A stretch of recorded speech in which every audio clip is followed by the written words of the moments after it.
ko, good morning. Mga langga. Yung aking malunggay, namatay kasi yung malunggay ko doon, mga langga. Namatay yan yung malaking puno. Ngayon, binigyan ako ng malunggay ng aking friend. Nakalagay lang to sa kwarto ko. Almost 1 month na. Ngayon mga langga, ito, may dahon na nga siya mga langgay. So, almost 1 month na ngayon mga langga. Dahil naglinis na yung gardener dito sa amin. Ililipat ko siya dito mga langga. Dito siguro banda.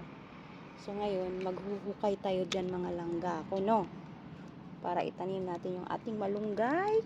Dahil yan ay paborito ng Pinoy. Malunggay mga langga. Nayang talaga ako mga langga nung namatay yung malunggay ko. Ang ganda-ganda ng malunggay ko. Ang laki-laki ng puno.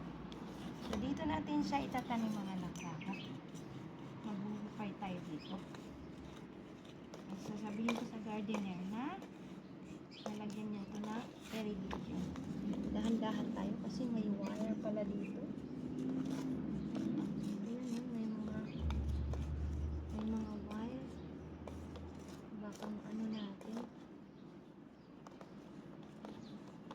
Baka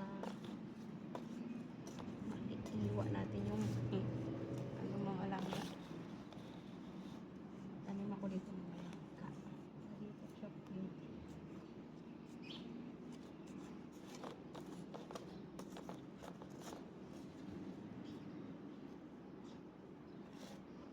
Binigay lang yan sa akin mga langga eh. So, kailangan natin siyang itanim mga langga ko. Ayan. Sorry mga langga na tumba. Sorry mga langga ko. Dito ko mga langga itanim sa malapit sa gripo. Ayan, para madaling mandiligan. Dito na yung maghuhukay mga langga. Tatanim silang garis. Tanim tayo. Ito. Tanim.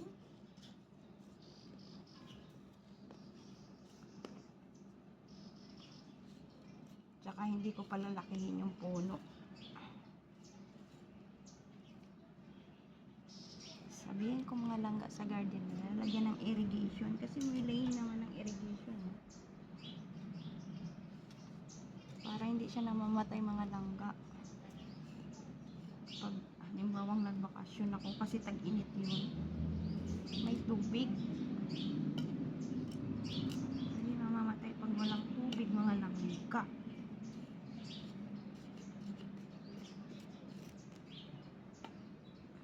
So malalim na yung nahukay ko mga langga.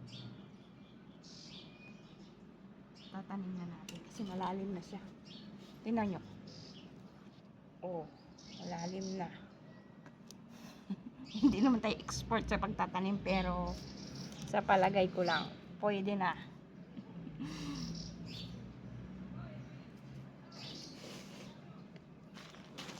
Tatanim na natin sa mga langga. Malunggay, magbunga ka at maglumago ka ha. Bigyan mo ako ng maraming dahon. At saka ano pala to mga langga, ang tawag nito.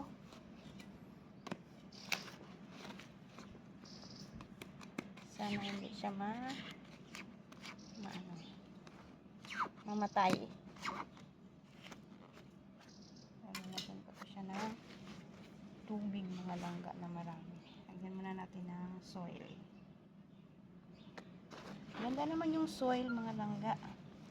Kasi ano,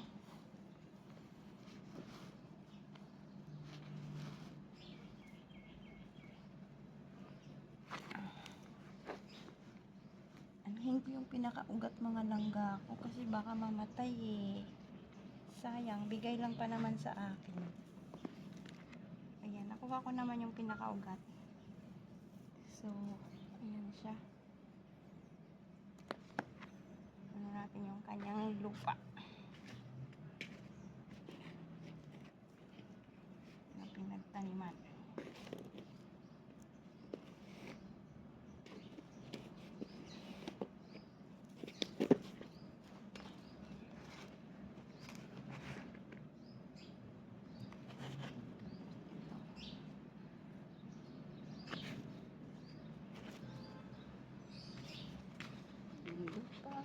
nagtanim na.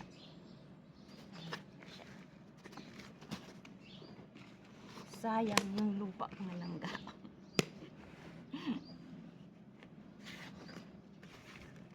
Yun lang yung mga langga, oh. Oh, di ba?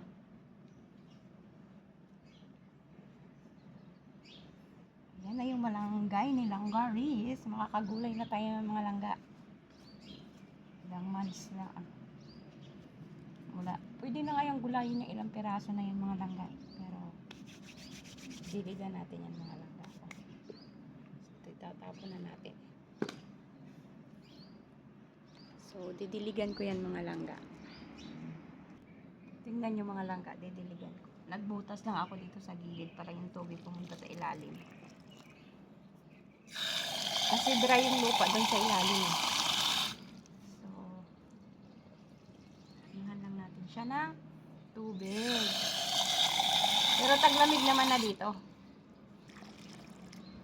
Is lang na ng mga langga. Kasi balik natin yung lupa.